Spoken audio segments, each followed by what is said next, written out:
Tracer 2004 Factors, que es del año 2004. El título completo es el título completo es el siguiente: Factors that make an infectious disease outbreak controllable. ¿Sí? Entonces el artículo trata sobre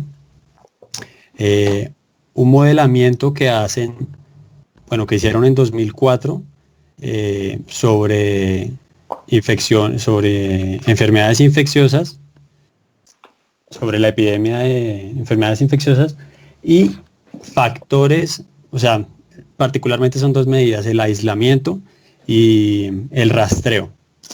Esos dos factores que controlan esa infección. Hacen un modelamiento matemático. Bueno, entonces el contenido.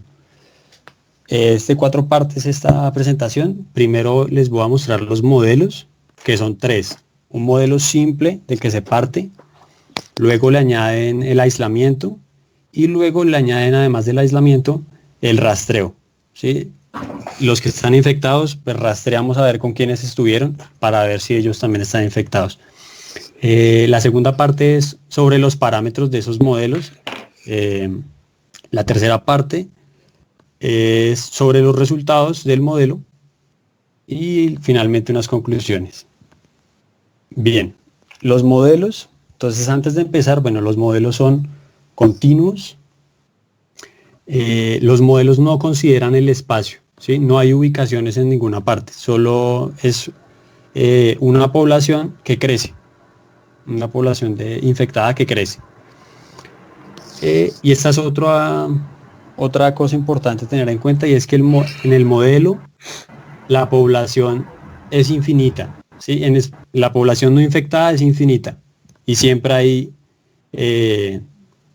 nueva gente para infectar.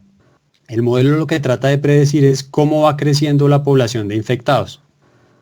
Si el modelo diverge, significa pues que va a ser una epidemia grave que va a contagiar a todos. Y si converge, entonces es porque es controlable hasta cierto punto. Listo, entonces antes de iniciar con el modelo, traigo esto a colación porque va a ser importante, y es que hay un modelo en biología que es el modelamiento de poblaciones, de crecimiento poblacional con envejecimiento. ¿Sí? Entonces lo que hacen, ese modelo en particular asume lo siguiente: los individuos no mueren, sino que se van volviendo viejos, y se vuelven,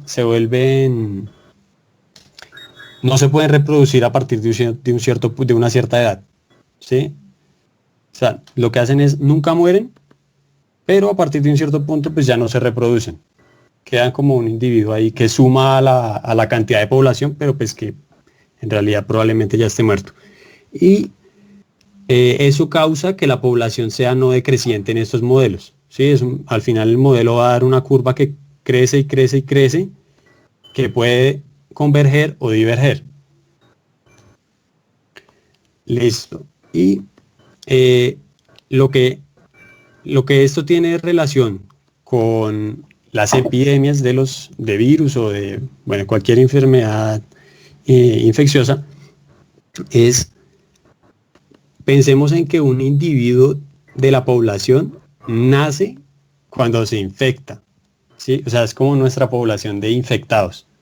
Cuando una persona se infecta, es como si nació, el virus nació es una persona más infectada que acabó de nacer, que acabó de infectarse.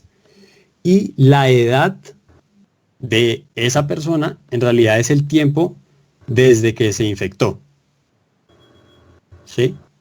Con esta analogía, podemos utilizar este modelo de poblaciones con envejecimiento, porque tenemos gente que nace, crece y nunca muere, que es lo que asumen en este modelo, y que eventualmente se vuelve no reproductivas. Listo. Entonces voy a usar esta notación para simplificar las diapositivas y es que una persona es TAO infectada si fue infectada hace TAO.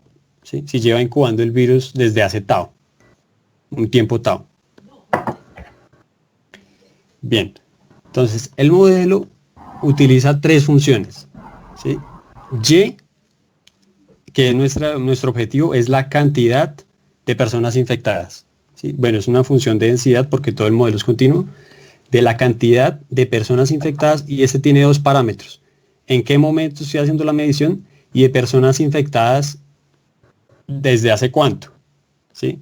Entonces es la cantidad de personas tau infectadas en el tiempo t, o sea, las personas que en el tiempo t menos tau fueron infectadas. En realidad esto es una función de t menos tau. Beta, que es la, bueno, infecciosidad, podría llamarse, es una función que tiene como parámetro la edad del virus, bueno, sí, la edad del virus en la persona, y es el número de personas que se van a infectar por una persona que esté tau infectada. O sea, como qué tan beta de una semana, digamos, es qué tan infeccioso es una persona que lleva una semana con el virus. Qué tan infecciosa es una persona que lleva con un mes. Así. Y S, que se me hace extraño que lo hubieran llamado S y no A, porque no es sintomáticos, sino asintomáticos. S es la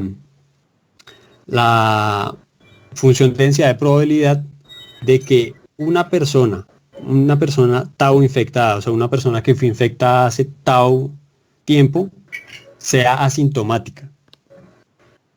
¿Listo? Esas son las tres variables del modelo. Y es la cantidad de personas infectadas, beta es la infecciosidad, qué tanto transmite una persona que tiene el virus hace tau, y S, qué tan probable es que una persona que tiene el virus hace tau aún no presente síntomas. Esta es una función que a medida que tau crece ya lo suficiente, pues se va a acercar a cero.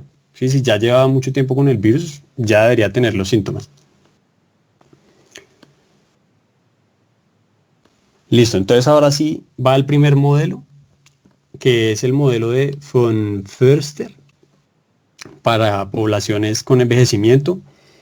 El dominio es este, que significa que, o sea, en Una el tiempo... pregunta, ¿puedo hacer una pregunta?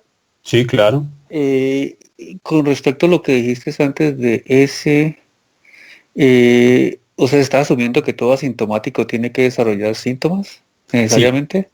sí. O sea, no puede quedarse, converger, pero un valor que no sea cero. O sea, Converger. que se quede, mejor dicho, mostrar que cierta población se queda asintomática siempre, como en el coronavirus, por ejemplo, nunca sin desarrollar síntomas. Em, pues en el modelo en realidad ese puede ser cualquier función. O sea, Ujú, igual debe ser una función de probabilidad, de densidad de probabilidad. ujú, Entonces, pues para que la suma sea uno, ujú. el derivado bajo la curva necesariamente va a tener que acercarse a cero. Ya, ok.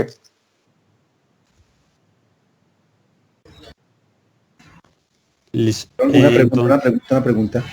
¿Puedo? sí, En la sí, anterior, claro. el dominio de esas funciones está claro y cuál es el rango, o sea, eso Ok, queda. ok. El de Y da un número real. En realidad, si fuera el modelo discreto, esto daría un número exacto, pero pues Ujú, como es continuo. continuo a un real. Beta da un real positivo, que también debería dar un número si fuera otro modelo, porque también es la cantidad de personas. Y S da una probabilidad, ay, perdón, S da una probabilidad, entonces creo que borro lo que dije antes porque sí podría seguir siendo alta en T, pero esta da una probabilidad, un número entre cero y uno, esta un número entre cero e infinito, y esta un número entre cero e infinito.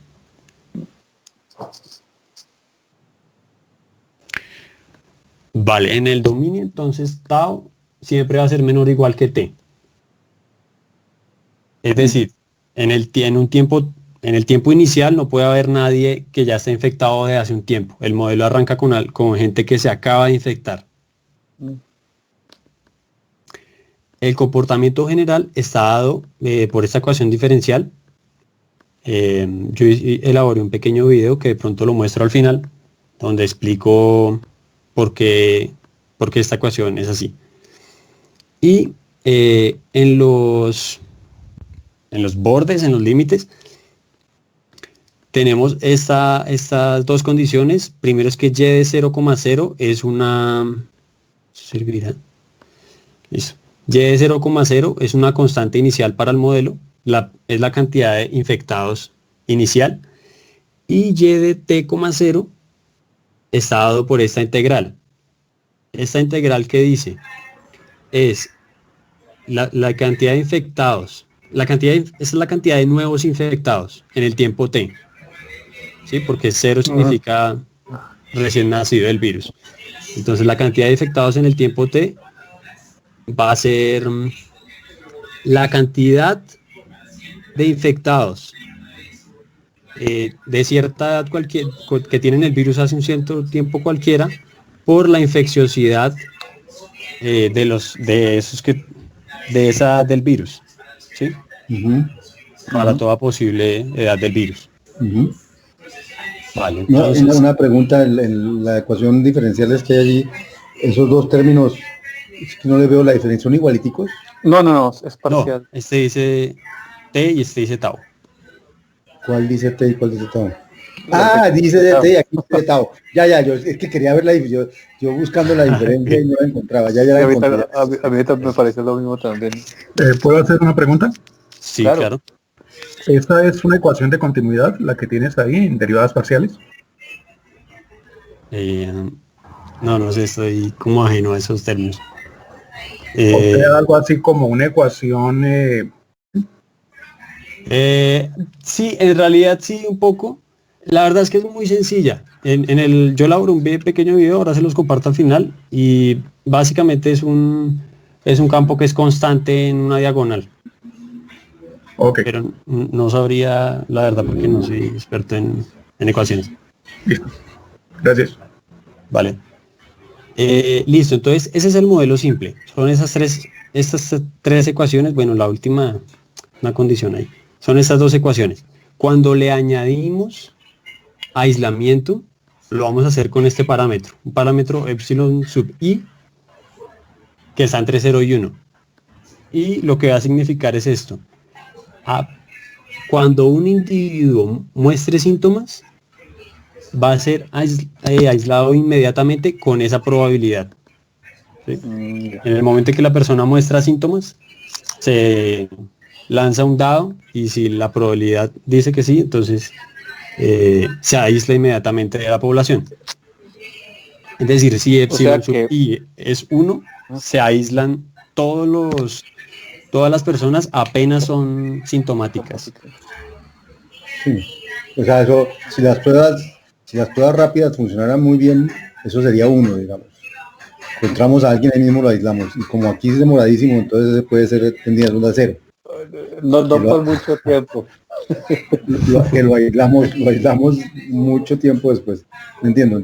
La probabilidad de que aísle a alguien que inmediatamente se acaba de infectar. Ajá.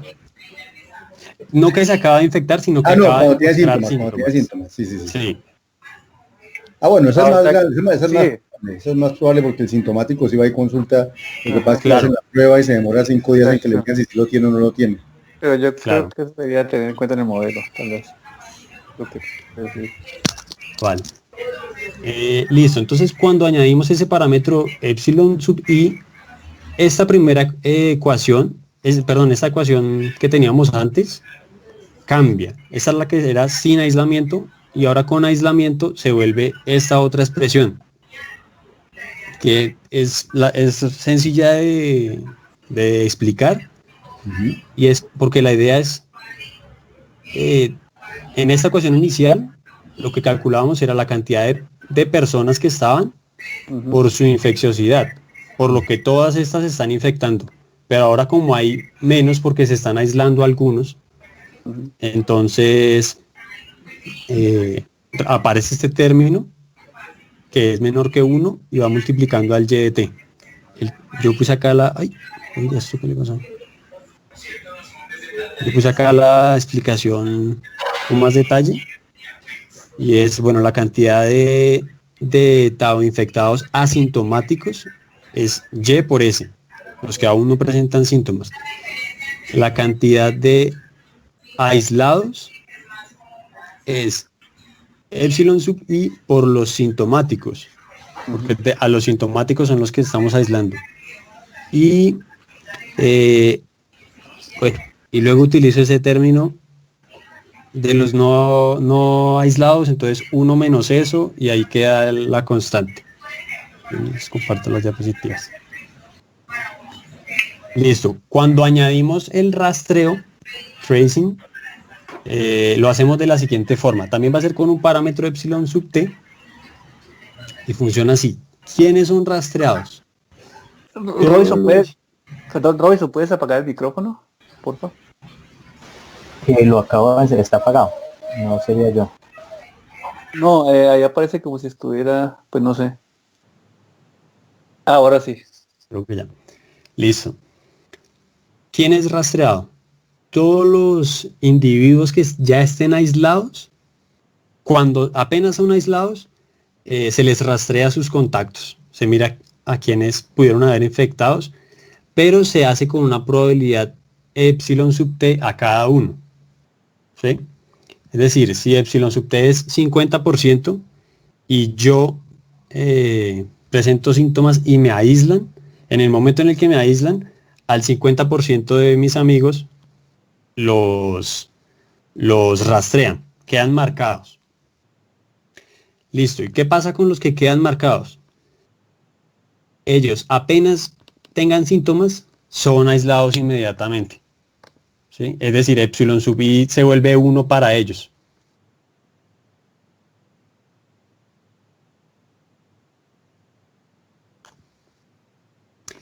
Bien, entonces, cuando añaden el epsilon sub t, las ecuaciones se complican un poco. De hecho, introducen un nuevo y, que es y de t, tau prima, y que denota el número de infectados por otro que fue infectado hace t menos tau, y que esos fueron infectados por otro hace t menos tau prima. Bueno, les toca añadir ese parámetro adicional. La ecuación diferencial sigue siendo que la suma de las derivadas parciales son 0, y en los extremos, bueno, les queda una expresión mucho más complicada que no pienso entrar a detallar, pero bueno, la presento. Listo. Ahora esta segunda sección es sobre los parámetros. Vamos a hacer un resumen de los parámetros de los que hemos hablado, a simplificar con unos estimadores, y luego les voy a mostrar los parámetros reales de algunas enfermedades, ¿sí? Para compararlas. Entonces, los parámetros que tenemos son de dos tipos: los de control y los de la epidemia. ¿Sí? Los de control son dos, epsilon sub I y epsilon sub tau, para el aislamiento y el rastreo. Y de la epidemia tenemos tres parámetros: un número y sub 0, que es la cantidad de personas infectadas, y dos funciones: la densidad, bueno, las que ya hemos explicado. Entonces, estas funciones, cuando no se conoce la función con mucha precisión, lo que se hace es simplificarlo con parámetros R sub 0 y teta, que ya los voy a mostrar acá. Entonces, R sub 0 es el número de reproducción, refiriéndose a la reproducción del virus, y es toda el área bajo la curva de infecciosidad. Esto es, yo lo llamaría número de infecciosidad, por lo que estamos hablando de un virus y no de una población que crece. Sí, bueno, y aquí un dato interesante es que si R sub 0 es menor que 1, la epidemia va a parar eventualmente. Tenemos también la proporción de transmisión asintomática. Ese es muy importante entenderlo, teta. y es de todas las transmisiones del virus de un sujeto A un sujeto B, ¿cuántas de esas se dieron con el sujeto A asintomático? No. Si teta es muy grande, significa que la enfermedad se propaga asintomáticamente por todo el mundo y cuando se dan cuenta de que cuando les llegan los síntomas, ya infectaron a un poco de gente. Sí, cuando teta es 1 es una enfermedad súper peligrosa. Nunca he escuchado de una enfermedad así. Sí. Y bueno, el resucero también, cuando es muy grande, también es peligrosa porque es muy infecciosa. ¿Sí? Se pasa muy fácil de una persona a otra. Y este último parámetro que en realidad no lo utilizan en los modelos, es decir, ellos lo consideran en un principio y luego se dan cuenta de que todo lo pueden simplificar a estos dos y por eso no le dan tanta importancia, pero es interesante y es el tiempo promedio para infectar a otros. Cuando yo tengo el virus, ¿en cuánto tiempo es probable que se lo pase a la siguiente persona? Y una pregunta antes de que sigas. Claro. ¿Este modelo diferencia periodo de incubación de periodo de latencia? ¿Me recuerdas qué es periodo de latencia? El periodo de latencia sería el tiempo para que un individuo con presencia del virus se vuelva infectivo. Se vuelva infectivo, ok. Y el periodo de incubación es el tiempo para pasar de expuesto a infectado con síntomas. No son necesariamente iguales. De expuesto a infectado. Pero ambos aplican para es decir, el tiempo de latencia es para un infectado. ¿Cuánto tiempo se demora en volverse infeccioso? Infectivo, exactamente. Ok. Ese sería el de latencia. Digamos, ese de latencia estaría capturado en beta. Okay. Si beta tarda mucho si beta es 0,0000000 y de repente empieza a volverse infeccioso, eso estaría capturando el hecho de ese tiempo de latencia. Listo. Y el segundo tiempo, no lo entendí muy bien. El periodo de incubación sería para pasar de expuesto a infectado con síntomas. De expuesto a infectado con síntomas. Ok. Es que creo que el modelo que estás presentando se centra especialmente en incubación y es el paso de expuesto asintomático a infectado sintomático. Creo que no tienen en cuenta latencia. Ok, expuesto significa que ya tiene el virus, ¿sí? Sí, pero no presenta síntomas. Ah, ok. Sí, ese lo captura la curva. El segundo dato el tiempo de incubación. Ajá. Estaría entonces capturado en ese. Ok. Porque ese da la probabilidad de de no mostrar síntomas. Listo. Que debe ser, digamos, alta en un principio, cuando se empieza a caer es porque ya empieza a mostrar síntomas. Ok, listo. Listo. Gracias. Y vale, ¿Tiene? de nada, sobre este tiempo, este dato es interesante. Ay, no se me quita esto. Bueno, el doubling time, del que hablamos en la sesión anterior, que lo mencionó Camilo Rueda, es de este orden. Se espera que sea de este orden. Cuando se tiene el parámetro T-sub-G, se espera que sea, digamos, cercano a esto.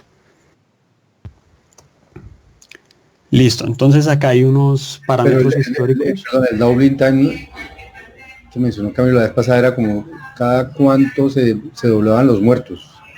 Pero esto no es los muertos. Ah, sí, no. Esto es cada cuánto se doblan los infectados. Los infectados. Sí, es verdad. Gracias por la corrección. Yo creería que son proporcionales. No sé. Aquí para este COVID nuevo, para este coronavirus nuevo, es de 4 días aproximadamente el periodo de duplicación. Ok. De infectados. Sí, el de duplicación de infectados. Ya. Ok. Listo. Aquí entonces traigo una tabla de datos que presentan en el artículo, de virus, y los dos parámetros, la infecciosidad y, digamos, la transmisión asintomática. Y de dónde obtuvieron los datos, de qué epidemia o de qué estudios. Entonces, ya ahorita les muestro una gráfica, no se desgasten tratando de leerlos. Añadí el del coronavirus, que lo encontré en un artículo, y ya se los muestro en la gráfica. Entonces, ese es a la izquierda de la influencia, ¿cierto? Ese es el plano teta R sub 0. Este punto verde que yo puse es el De la derecha. el del coronavirus, sí, a la derecha. Entonces, miremos las 4 enfermedades que están aquí. La curva, digamos, el área de la influencia es grande, porque es difícil estimar en dónde está. ¿Sí? O sea, a veces en ciertas oleadas de gripa está por aquí, a veces por acá. Es una estimación, por eso digamos también ese color como rosado sin bordes definidos. Todas de hecho tienen esos bordes no definidos, y este punto es muy bonito, pero porque yo lo puse encima, no porque tenga los bordes definidos. Listo, ¿qué nos dice este gráfico? Por ejemplo, que la influenza es más infecciosa que las otras. El SARS, de hecho, es la más fácil de controlar de todas, de estas cuatro que ellos presentan, porque tiene la transmisión asintomática es muy bajita, y la infecciosidad total, digamos, no es muy alta. Pues es casi que el mínimo es mínima, Carlos, en ambos parámetros. Carlos, una pregunta. Sí. ¿Teta no corresponde a la proporción de asintomáticos?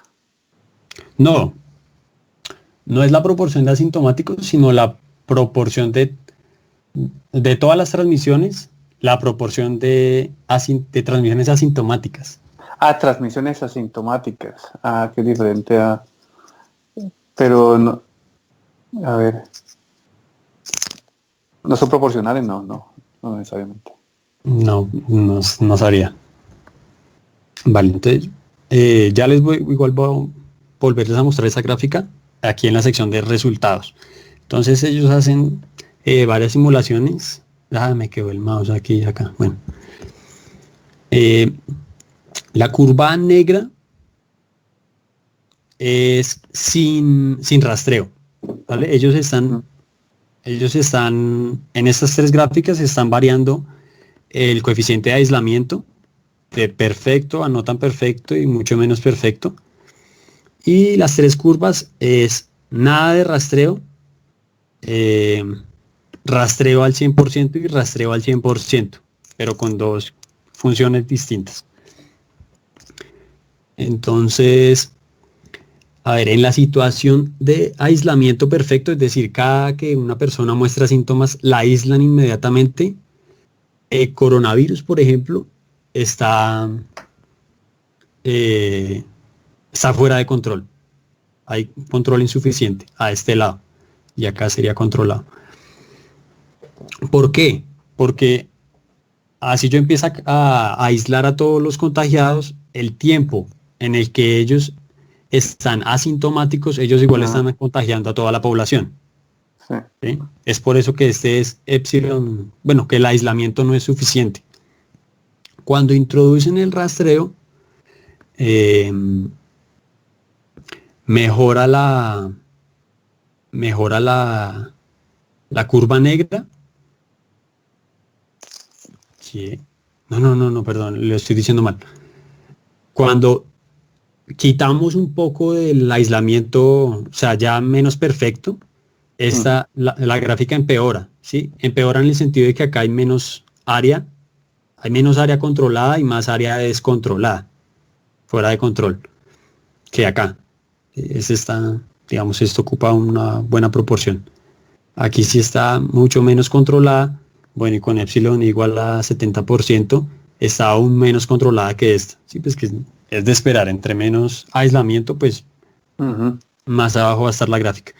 Y las otras 2 curvas, que es con el aislamiento, con el rastreo, perdón, muestran, por ejemplo, que el virus del VIH está siempre fuera de control.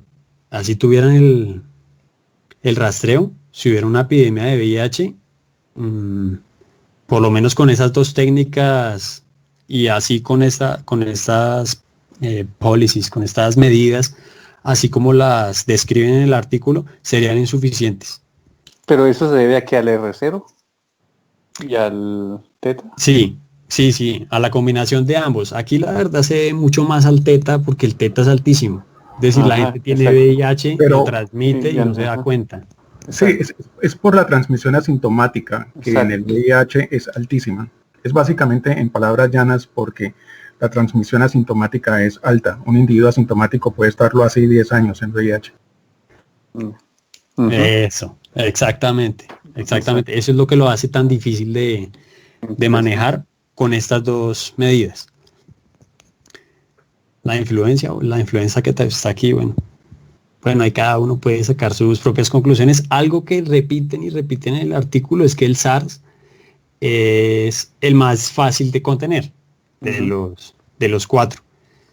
Digamos, yo cuando lo leía me impresioné un poco, pues por lo que el coronavirus se supone que es como otra versión del SARS, y dije no, pero no puede ser, hasta que busqué los parámetros y me di cuenta que es que no tiene nada que ver con eso, o sea, está lejísimos de eso en este gráfico. Sí, el SARS que tiene asintomáticos, los parámetros de asintomático, ¿cuánto es? O sea, el teta es bajo. Aquí tengo esos eran los datos que decían en el artículo. 62% asintomático. De hecho, ellos dan unos rangos. En este artículo dan unos rangos. Ya. Pero dicen que su mejor guess aquí en este rango es 2. Pues lo recomiendan. Y este recomienda 62. Pero pues bueno, de acá a acá es una región. Entre unos 7 y 2, 5. Listo. Y finalmente las conclusiones. Bueno, una es que aunque ese aislamiento inmediato se asume, y pues no es real, la verdad, porque las personas pues se van a demorar en ser aisladas, un aislamiento más real, bueno, los tiempos de aislamiento más reales se pueden incluir dentro de SDT, ¿sí? Entonces yo como que simulo que la persona se va a demorar un poquito más en presentar síntomas, que en realidad ese poquito más es el tiempo que se va a demorar en aislarse. Otra conclusión, otro hecho es que para controlar solo con aislamiento se necesita que esto ocurra, que teta sea menor que 1 sobre R sub 0. Si teta es mayor o igual que R sub 0, que 1 sobre R sub 0, se necesita además ponerle contact tracing y no es una garantía. Pues pregunta, con los datos, sí da, es que no me acuerdo cuánto da el teta, pero para el coronavirus tenemos control to isolation, ¿no? 62% y un medio, que sería 50%. Estaríamos en este caso, 62% mayor que 50%. Contact tracing is needed. Interesante, porque aquí en Francia hay una pelea ni la más tremenda por ese contact tracing. Bueno, en todas partes está, pero es que el problema no es el contact tracing, sino que el tracing es que después le van a hacer tracing de todo lo que usted hace en la vida. Privacidad, sí. Sí, exacto, claro. Es un problema tremendo. Aquí también, de hecho a nadie han obligado a usar las aplicaciones sino que lo sugieren. Pero hay mucha gente que no le gusta usar las aplicaciones porque no quieren estar controlados. Pues.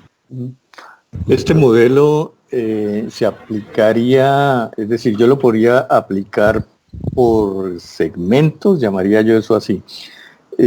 O sea, lo que probablemente vaya a pasar además en muchos países es aislamiento durante cierto tiempo, luego relajar el aislamiento, dejar la cosa andando de manera un poquito más controlada y luego otra vez aislamiento y demás. Entonces son como oleadas de aislamiento.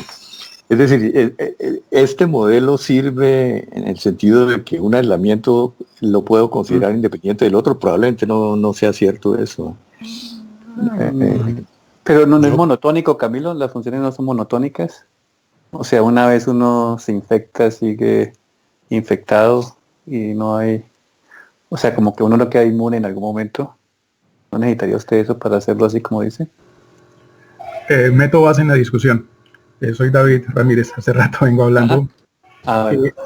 En el modelo que nosotros hemos desarrollado y que quisiéramos presentar en el momento en que ustedes lo consideren pertinente, la dinámica se pone en los parámetros tanto de control como en algunos parámetros de la epidemia, como en el caso de, por ejemplo, coeficiente de transmisibilidad, y de esa manera uno puede tener alternancia en las distintas estrategias de mitigación y, si se quiere, tener por ciclos una cosa y la otra, y obviamente eso impacta las maneras en que las distintas poblaciones cambian, ¿no? Los asintomáticos, los infectados leves, moderados, críticos, etcétera. Entonces hay que colocarle dinámica a los parámetros, pero eso sí se puede hacer. Ok, gracias. No te interrumpo, Carlos. Okay. Termina y mejor. Voy a terminar aquí. Otra conclusión es que para valores muy altos de teta, ninguna de las dos estrategias tienen un impacto, la verdad, significativo en prevenir la epidemia. ¿Y muy altos en más de 90? Pues muy alto es mirar la gráfica y... O sea, se necesita un poquito de R sub 0. No estamos allí, ¿cierto? Pues está en 62, pues... En 62. ¿62 es muy alto o no? Pues... Sí, yo creo que sí. Entonces, ¿para qué pero hacemos? Bueno, salgamos a la no, pero aquí se ve cuando se pone contact tracing, aquí al 100% ya se cubre. Sí, bien fuera en cualquiera, en el mejor y el peor caso. O sea, que contact tracing sirve siempre. No porque si acá hubiera, digamos, para el HIV, depende de reserva. Aquí no se cubre, digamos, en este caso que es el de aislamiento perfecto y tracing perfecto, no alcanzo a cubrir el HIV, aunque sí la influenza. Wow. Acabar la gripa. Bueno. Y bueno, el SARS es la más fácil de controlar de todas porque tiene un valor bajo de R sub 0 y teta.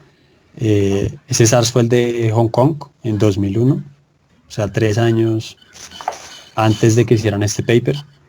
Y hablan de future work, de que podría haber un análisis más robusto que capture el impacto de medidas de control locales y bueno, y otras cosas más realistas. De alguna manera ya han validado estas, como han habido tantas epidemias o pandemias después de este artículo del 2012 hasta 2003, creo. 2004. 2004, o sea, se han validado lo que ellos más o menos de su modelo, con lo que verdaderamente pasó luego. No lo sé. No lo sé. Y la última conclusión es que, una lección del outbreak de SARS, y es que teta puede ser tan importante como R sub 0 para determinar el control de una nueva epidemia. De pronto es que antes de 2004 le prestaba mucha atención solo a este parámetro o a este parámetro. Pues una conclusión de ese paper es ambos son muy importantes. Y esa es toda la presentación. Bien. Muchas gracias, Carlos. Muchas gracias. Yo tengo una pregunta, pero no sé, tal vez para los expertos en epidemiología o casos. Cuando digamos uno se enfoca no tanto en contagio, pero más bien en muertes, de pronto uno a veces quiere, pues, algunas estrategias que he escuchado yo, como, ¿cómo se dice? Herd immunity. Inmunidad de rebaño. Donde aparentemente conviene tener bastantes infectados y si el virus no es tan letal, digamos, ¿estos modelos cambian totalmente o cómo es la cosa? Puedo dar una respuesta a esa pregunta. Gracias. Ajá. El asunto es que las personas tienen seguros de salud, entonces en la medida en que sus síntomas van de moderados a severos o a críticos, pues van a buscar atención médica. Entonces, aunque el índice, digamos, de mortalidad en términos porcentuales sea pequeño, como el número de infectados crece debido a la libertad de circulación para que justamente se dé la inmunidad de rebaño, también así crece el número de personas que piden asistencia hospitalaria. Entonces, el problema de esta estrategia es que la capacidad hospitalaria colapsa solamente atendiendo ese pequeño porcentaje de personas con infección severa, quedando desprotegidas las personas que ya vienen con dolencias críticas de otra índole. Entonces se genera un colapso del sistema de salud. Entonces uno pensaría que depende del país, ¿cierto? O sea, en algunos países puede funcionar como Sí. en Suecia, aparentemente. Suecia, por ejemplo, Suecia está tomando esa trayectoria, esa estrategia. Suecia le está apostando a que su sistema hospitalario es suficientemente robusto para poder atender, pero están empezando a repensarlo, porque ya están pasando para los 9, 10 millones de suecos que son ya los 15.000 infectados que tienen ya son una amenaza seria. Pero eso no presupone que el que se infectó y salió de la cosa no se reinfecta. Sí, inmunidad. Esa también es una suposición que no es del todo demostrada. Es una estrategia riesgosa. Pensar en la inmunidad de rebaño. Es un gambling.